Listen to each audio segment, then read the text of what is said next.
Direct selling business क्यों ज़रूरी है? पैसिव इनकम हमारी ज़िंदगी में क्यों ज़रूरी है? इस दुनिया में दो तरह की कमाई होते हैं, पहला एक्टिव अर्निंग और दूसरा पैसिव अर्निंग। एक्टिव अर्निंग किसे कहते हैं? वैसी कमाई जिसमें काम करें पैसा आए और जब काम करना बंद कर दे तो पैसे आना बंद हो जाए।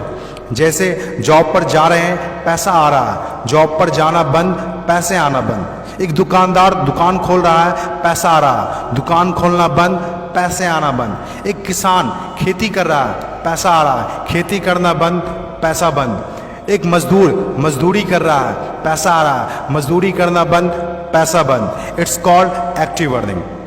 और दूसरा पैसिव अर्निंग। पैसिव अर्निंग किसे कहते हैं? एक ऐसी कमाई जिसमें एक तय सीमा तक काम करे और उसके बाद काम ना भी करे तो भी अर्निंग होती रहे। It's called passive earning. Passive earning क्यों जरूरी है? क्योंकि आज हमारा शरीर काम कर रहा है, कल वह काम नहीं करेगा। आज कुछ ऐसा करना है जो हमारी मौजूदगी ना भी हो तो भी हमें रेगुलर इनकम आती रहे, और वो ज़्यादा ज़रूरी है। पैसिव अर्निंग जिससे एक मिडिल क्लास और पुअर फैमिली भी आसानी से अपनी अर्निंग बढ़ाकर एक अच्छी ज़िंदगी जी सकता है। आज पैसिव अर्निंग के तरीके का इस्तेमाल वर्ल्ड के सभी अमीर लोग, बिजनेसमैन, पॉलिटिशियन और एक्टर सभी अपने लाइफ में पैसे कमाने में करते हैं। पैसिव अर्निंग का मतलब ऐसा काम जिसमें किसी काम का रेगुलर इनकम आता रहे, जैसे रेंटेड प्रॉपर्टी, कोई मकान, बंगला या रूम को रेंट पर देने से जो पैसा आए। और भी है जैसे fix deposit, real estate, business, YouTube earning, ये सभी पैसिव अर्निंग में आते हैं। आज आपके पास कोई एक ही इनकम ऑफ सोर्स है, चाहे वो जॉब हो या बिजनेस हो या शॉप हो या फिर एग्रीकल्चर, कुछ भी हो। आप उससे अपनी लाइफ की ज़रूरतों को पूरा नहीं कर सकते हैं। अगर आपको एक बेहतर ज़िंदगी चाहिए तो आप सिर्फ एक ही इनकम ऑफ सोर्स पर डिपेंड नहीं रह सकते। आपको सेकेंड, थर्ड, फोर्थ या ज़्यादा इनकम सोर्स बनाने होंगे। जितनी ज़्यादा इनकम ऑफ सोर्स होगी उतनी ज़्यादा अर्निंग होगी और आप अपने फैमिली को एक बेहतर ज़िंदगी दे पाएंगे। पैसिव अर्निंग करने के लिए आप ऑनलाइन और ऑफलाइन दोनों तरीके से कर सकते हैं। इसीलिए पहले आप कंफर्म करें कि आप किस तरह शुरुआत करना चाहते हैं। आपको बेसिक और सिंपल आइडियाज़ चाहिए, ज़्यादा रिस्क भी नहीं हो और इन्वेस्टमेंट भी कम लगे। डायरेक्ट सेलिंग बिजनेस सबसे बड़ा एग्जाम्पल है। ये पैसे कमाने का वो रास्ता है जिसमें आप सिर्फ एक बार मेहनत करते हैं और कुछ ऐसे संपत्ति बना देते हैं जो आपको ज़िंदगी भर पैसे कमा के दे सकें। पैसिव अर्निंग को समझाने के लिए मैं आपके साथ एक स्टोरी शेयर करना चाहूँगा। यह कहानी है बर्क हेजेस की किताब द पैराबल्स ऑफ पाइपलाइन। एक छोटे से गांव में दो दोस्त रहा करते थे, ब्रूनो और पाब्लो, जो बड़े सपने देखा करते थे। एक दिन किसी न किसी तरह वो गांव के सबसे अमीर आदमी बन जाएंगे। वो दोनों काफ़ी मेहनती थे, उन्हें तो बस एक मौके की तलाश थी और एक दिन उन्हें वह मौका मिल गया। उस गांव में एक समस्या थी। गांव वाले को पानी लाने के लिए नदी में जाना होता था और आधा दिन पानी लाने में ही गुजर जाता था।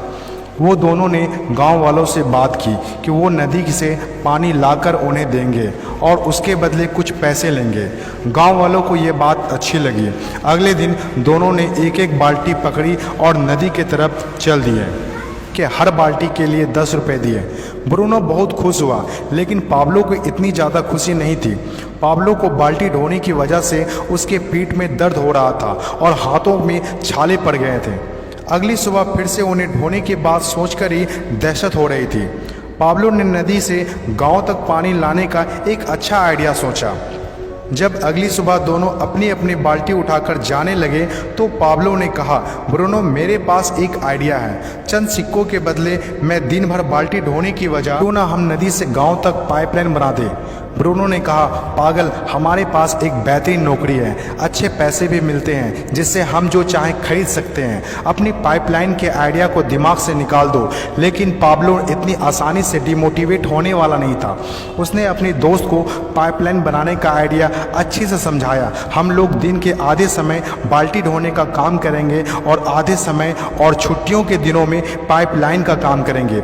ब्रूनो ने पाब्लो की बात नहीं मानी। पाब्लो जानता था कि पथरीली ज़मीनों में पाइपलाइन बनाना आसान नहीं होगा, लेकिन पाइपलाइन बनने के बाद जो मिलेगा उससे वह इंस्पायर होकर काम करता रहा। जब पाब्लो अपना पाइपलाइन बनाता था तो गांव वाले उसकी मजाक उड़ाया करते थे, ये देखो Pablo the pipeline. Bruno Pablo से 2 गुना काम कर रहा था, इसीलिए वह 2 गुना पैसा भी बना रहा था। पहले कुछ महीने तो पाब्लो की मेहनत का कोई फल नहीं दिख रहा था, लेकिन पाब्लो खुद को बार बार याद दिलाता रहता कि कल के सपने आज के त्याग से ही होते हैं, और आखिर में वही हुआ जो होना था। पाइपलाइन बनकर तैयार हो गया।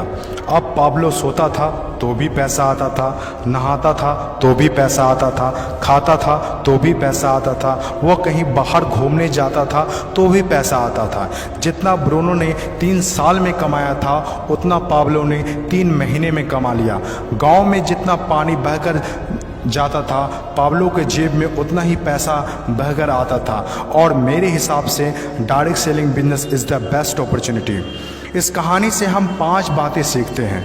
पहला, विज़न का होना। विज़न सबके पास नहीं होता। विज़न जो आंखों से नहीं सोच से देखी जाती है। इस दुनिया में 5% लोग के पास ही विज़न होता है और वही इस दुनिया में कुछ बड़ा करते हैं। दूसरा, सबसे इम्पोर्टेंट, जब भी आप कुछ हटके करेंगे तो लोग आपका मजाक उड़ाएंगे, ठीक उस पाब्लो की तरह। तीसरा, लगातार काम करना।